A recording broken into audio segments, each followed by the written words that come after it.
بسم اللہ الرحمن الرحیم۔ آج ہمارے لیکچر کا موضوع ہے غزل ناصر کاظمی کی پہلی غزل ہے۔ دل میں ایک لہر سی اٹھی ہے ابھی، کوئی تازہ ہوا چلی ہے ابھی۔ یہ پہلا شعر ہے اس کا۔ دل میں ایک لہر سی اٹھی ہے ابھی، کوئی تازہ ہوا چلی ہے ابھی۔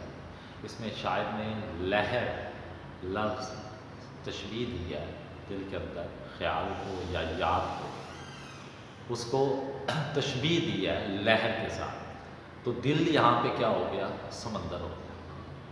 سمندر استعارہ لیا ہے دل کے لیے، اور لہر استعارہ لیا، اس نے تشبیہ دی ہے کیا نام ہے، یاد کے لیے۔ لہر میں مشبہ ہو گیا یاد، اور مشبہ بہو جس سے تشبیہ دی جاتی ہے لہر، اس کے آگے جو سی، لہر سی جو لکھا ہے، یہ حرف تشبیہ ہے۔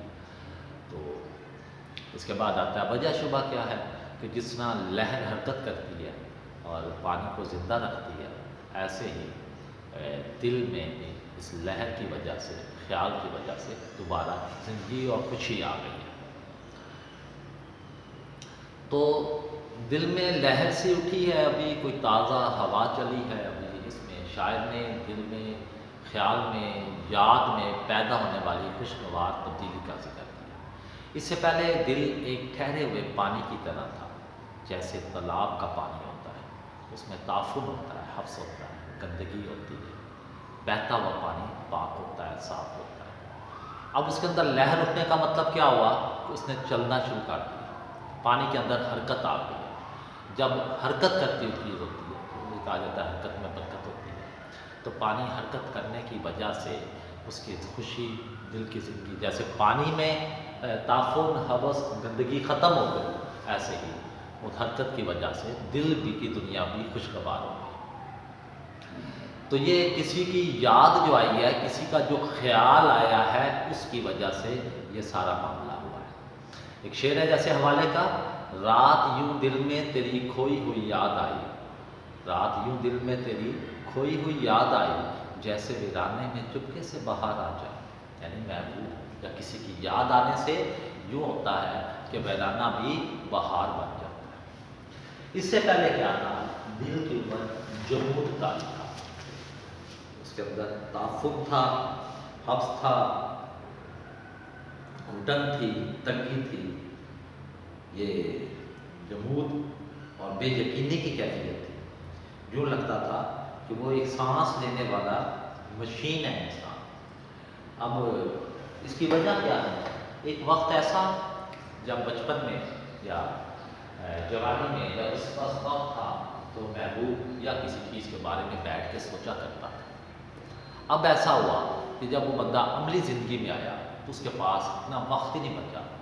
یہ جو معاملات زندگی ہے، جو حالات ہیں، واقعات ہیں، جو روزگار کا مسئلہ ہے، جو اور مسائل ہیں، اسے اتنا موقع ہی نہیں دیتے کہ وہ محبوب کے بارے میں سوچے یا کسی پرانے واقعے کے بارے میں بیٹھ کے سوچے۔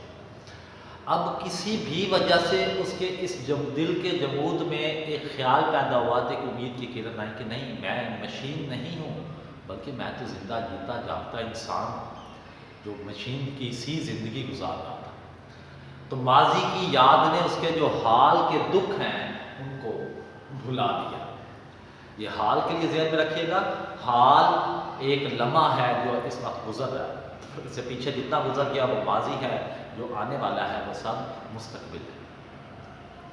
یہ کہ حوالے کا شعر اس میں، دل فرسودہ میں پھر دھڑکنوں کا شور اٹھا، دل فرسودہ میں پھر دھڑکنوں کا شور اٹھا، یہ بیٹھے بیٹھے مجھے کن دنوں کی یاد آئی۔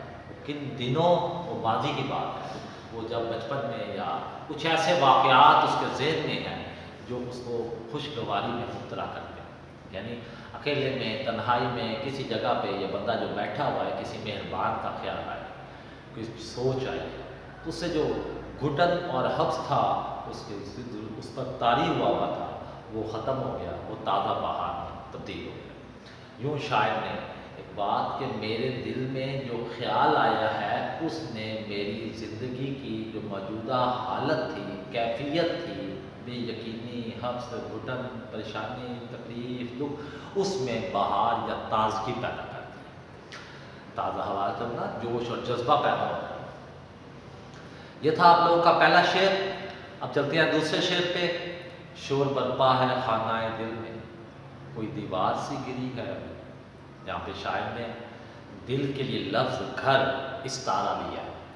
اگر گھر لفظ استعارہ لیا ہے تو مستعار لاہو ہوا دل، یعنی جس کے لیے لفظ ادھار لیا گیا وہ دل ہے، جس سے لفظ ادھار لیا گیا وہ گھر ہے، مستعار لاہو۔ وجہ جامع کیا ہے کہ جیسے دل ہوتا ہے، گھر ہوتا ہے، ویسے دل ویسے بھی کہا جاتا ہے کہ مومن کا جو دل ہوتا ہے وہ اللہ کا گھر ہوتا ہے، رہنے کی جگہ ہوتی ہے، محبوب کے رہنے کی جگہ ہے۔ دوسرے مصرے میں کوئی اس نے شاعر نے یہ کیا ہے کہ پہلے مصرے میں استعارہ لے کر دوسرے مصرے میں تشبیہ استعمال کی ہے۔ آرزو کو دیوار سے تشبیہ کی ہے۔ آرزو کیا ہوا؟ مشبہ، دیوار کیا ہوا؟ مشبہ باہو۔ مشبہ کیا ہوتا ہے؟ جس کے لیے، جس کو تشبیہ دی جائے، خواہش، جس سے تشبیہ دی جائے، دیوار۔ حرف تشبیہ کیا ہوا؟ سی، دیوار، سی گری ہے، سی جو ہے یہاں پہ حرف تشبیہ ہے، تو غرض وجہ ہے، شبہ کیا ہوا کہ جیسے دیوار گرتی ہے تو شور پیدا ہوتا ہے، ایسے ہی خواہش پوری نہ ہونے پہ، گرنے پہ، ختم ہونے پہ بھی نالہ و فریاد کی شکل میں شور پیدا ہوتا ہے۔ تو جیسے دیوار کے گرنے سے ایک دھماکہ ہوتا ہے، ایسے اس کے خواہش ٹوٹنے پہ، خراب ہونے پہ، خواہش پوری نہ ہونے پہ بھی دل سے دکھ اور درد کی شکل میں نالہ و فریاد، آہ و بکا نکلی۔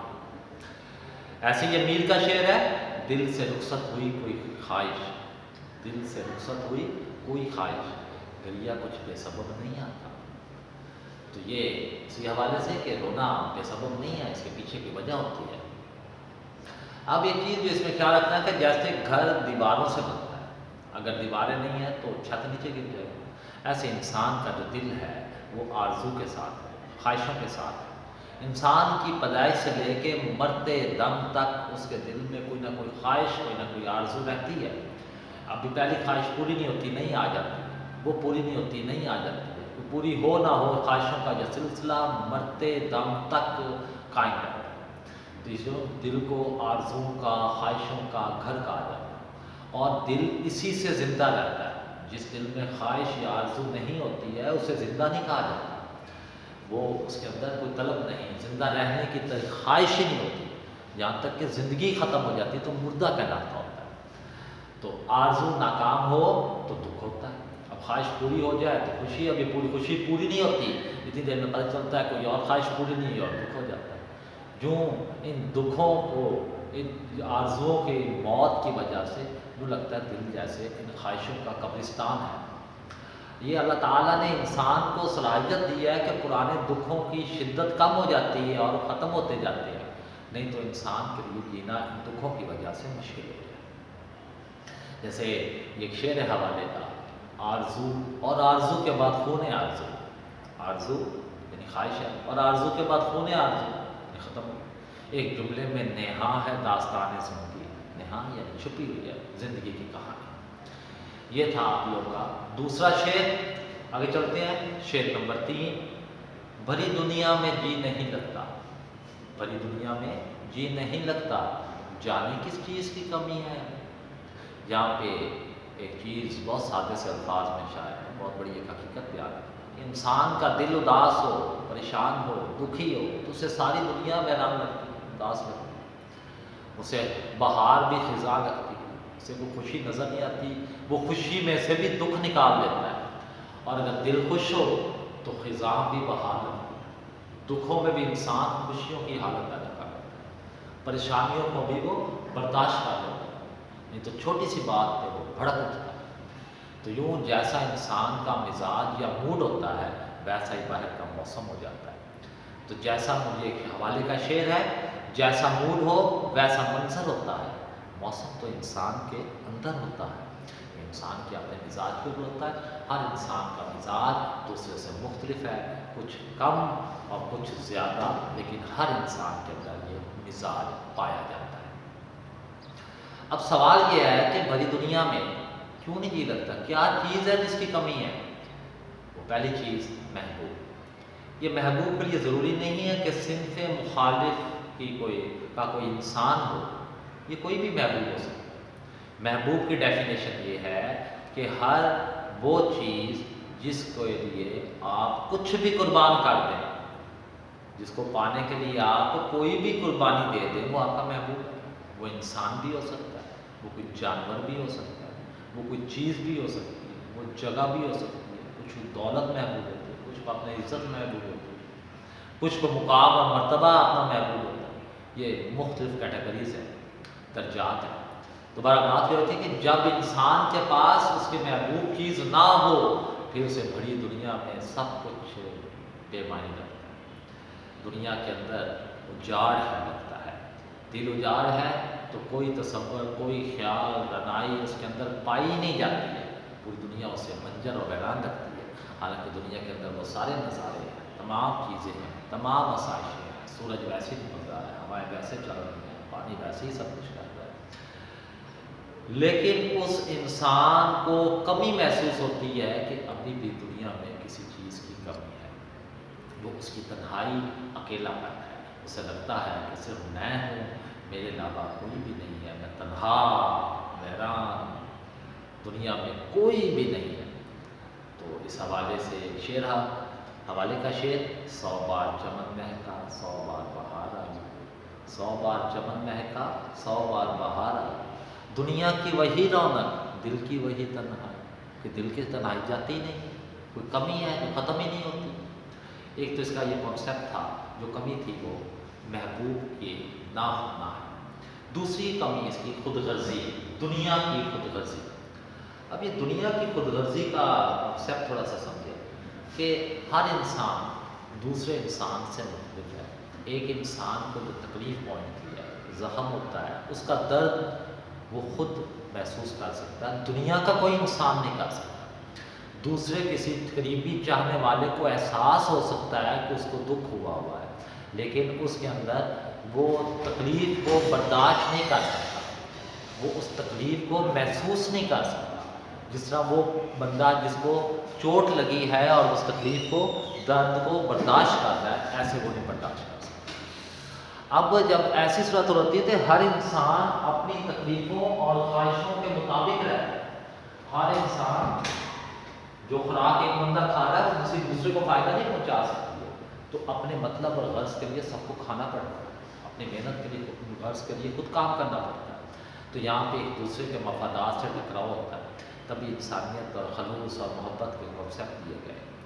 تو بے انتہا لوگوں میں جو حساس بندہ ہوتا ہے وہ اکیلا اپنے آپ کو محسوس کرتا ہے، اسے جو نظر آتا ہے خود غرض نظر آتا ہے، پتہ نہیں کیا بات ہے، کیا چیز ہے جو نہیں ہے، جس کے ہونے کی کمی محسوس ہو رہی ہے۔ یہ اسی طرح حوالے کا ایک شعر ہے: بستیاں پھیلتی جاتی ہیں، دوریاں بڑھتی جاتی ہیں، بستیاں پھیلتی جاتی ہیں، دوریاں بڑھتی جاتی ہیں، اپنے اپنے شیش محل میں ہر کوئی رہتا تنہا ہے۔ شیش محل شیشے کا گھر بنایا ہوا ہے۔ بعض دفعہ یوں بھی ہوتا ہے کہ ایک گھر میں رہتے ہوئے لوگ ایک دوسرے سے لا تعلق ہوتے ہیں، ہر کسی کے اپنے مفاد ہیں، اپنی غرض ہے، اپنا مطلب ہے، وہ ایک دوسرے کی جڑیں کاٹ رہے ہیں۔ ایسی دنیا پھیلتی جا رہی ہے، بستیاں پھیلتی جا رہی ہیں، اور ہر انسان کا دوسرے انسان سے فاصلہ بڑھتا چلا جا رہا ہے۔ یہ جو خلوص محبت ہے یہ ناپید ہوتا جا رہا ہے، ختم ہوتا جا رہا ہے۔ تو یہاں پہ شاعر نے دو چیزوں کی بات کی ہے۔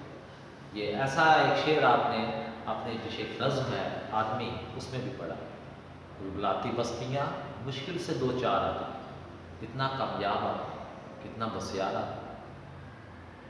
کہ اتنی بڑی بڑی بستیوں میں اتنی تعداد میں لوگ ہیں، لیکن چند لوگ ہیں جنہیں میں آدمی کہہ سکتا ہوں، اس لیے آدمی بہت نایاب ہے، نادر ہے۔ سیم یہاں پہ وہی بات، دنیا میں کس چیز کی کمی ہے؟ خلوص کی کمی ہے، محبت کی کمی ہے، ایک دوسرے کے احساس کی کمی ہے، محبوب نہیں ہے۔ اس وجہ سے بڑی دنیا میں شاعر کا جی نہیں لگتا۔ یہ تھے آپ لوگوں کے ناصر کاظمی کی پہلی غزل کے 3 شعر۔ نیکسٹ لیکچر میں ہم آگے پڑھیں گے۔ اللہ حافظ۔